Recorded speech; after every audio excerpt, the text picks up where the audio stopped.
प्रतीस पंढरपूर म्हणून ओळखलं जाणारं तीर्थक्षेत्र धाकटी पंढरीक श्री क्षेत्र नारायणगडावरती आज विठुरायाच्या दर्शनासाठी त्याचबरोबर संत कुलभूषण महात्मा नगद नारायण महाराज यांच्या दर्शनासाठी मध्यरात्री 12:30 वाजल्यापासून दर्शनाला सुरुवात झालेली आहे आणि लाखो भाविक भक्तांना या ठिकाणं दर्शन घेतलेलं आहे। ज्या भाविक भक्तांचं पंढरपूरच्या विठुरायाकडे दर्शनाला जाणं शक्य नाही, आता isakal.com आहे देशातील नंबर 1 ची मराठी न्यूज वेबसाईट। प्रत्येक अपडेटसाठी isakal.com ला नक्की भेट द्या।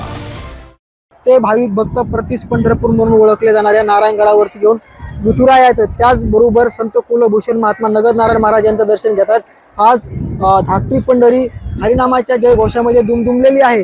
लाखो भाविक भक्तांनी या ठिकाणी दर्शन घेतल्याचं या ठिकाणी चित्र पाहायला मिळते। वारकरी संप्रदायाला बीड जिल्ह्याला मोठी परंपरा आहे आणि याच बीड जिल्ह्यामध्ये धाकटी पंढरी म्हणून नारायणगडाला ओळखलं जातं आणि याच नारायणगडावरती आज सकाळी मनोज जरांगे पाटलांच्या हस्ते महापूजा देखील पार पडलेली आहे। लाखो भाविक भक्त या ठिकाणी दर्शन घेऊन मोठ्या रांगा ज्या आहेत ते लागलेल्या आहेत। जवळपास 2 लाखहून अधिक लोकांनी आतापर्यंत दर्शन घेतलेलं आहे। मध्यरात्री 12:30 वाजता सुरू झालेले हे दर्शन सोहळा आज किती वाजेपर्यंत चालतो हे देखील पाहणं महत्त्वाचं असणार आहे। मात्र गडाचे महंत शिवाजी महाराज आणि त्याचबरोबर स्वयंसेवकांचं असं चोख असं नियोजन आलेल्या भाविक भक्तांसाठी महाप्रसादाचं देखील मोठं आयोजन केल्याचं गडाचे महंतांनी सांगितलेलं आहे।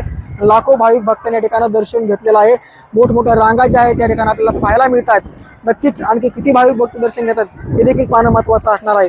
मात्र मध्यरात्री 12:30 वाजता सुरू झालेला दर्शन सोहळा अद्यापही चालूच आहे आणि लाखो भाविक भक्त या ठिकाणी दर्शन घेऊन आपल्या घरी मार्गस्थ झालेले आहेत। साम टीव्हीसाठी योगेश काशीद।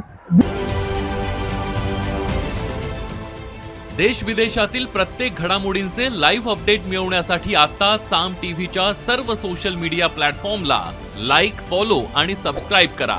तसंच सर्व नोटिफिकेशनसाठी बेल आयकॉन प्रेस करायला विसरू नका।